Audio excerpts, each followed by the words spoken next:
Saudi আরবে কাজের সন্ধানে গিয়ে সুযোগ পেলেই ভিক্ষাবৃত্তিতে জড়িয়ে পড়ছেন প্রবাসীরা। এতে সেদেশের মাটিতে প্রবাসীদের ভাবমূর্তি ব্যাপকভাবে ক্ষুণ্ণ করছে। সম্প্রতি দেশটির কাসিম অঞ্চলে ভিক্ষাবৃত্তির বিরুদ্ধে কঠোর অভিযান পরিচালনা করেছে পুলিশ। অভিযানে বেশ কয়েকজন ভিক্ষুককে গ্রেপ্তার করা হয়েছে, যাদের মধ্যে প্রবাসী নারীরাও রয়েছেন। ভিডিওতে দেখা যায় মসজিদ ও বাণিজ্যিক কেন্দ্রগুলোর সামনে সাধারণ মানুষের সহানুভূতি কাজে লাগিয়ে ভিক্ষা করছিলেন অভিযুক্তরা। এর মধ্যে এক মসজিদের মুসল্লিদের নামাজ শেষে বের হওয়ার সময় সাহায্য চাওয়ার অভিযোগে 2 নারীকে গ্রেপ্তার করা হয়।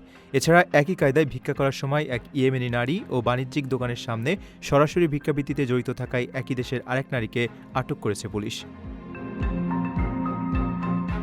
সৌদিতে প্রবাসীদের ভিক্ষাবৃত্তিতে জড়ানোর ঘটনা নতুন নয়। এর আগেও বিভিন্ন সময় সুযোগ পেয়ে ভিক্ষা করতে গিয়ে বহু প্রবাসী গ্রেপ্তার হয়েছেন। কাজের উদ্দেশ্যে গিয়ে এমন অনৈতিক ও বেআইনি কাজে যুক্ত হয় একদিকে যেমন প্রবাসীরা আইনি জটিলতায় পড়ছেন, অন্যদিকে তাদের নিজ দেশের ব্যাপক বদনাম হচ্ছে।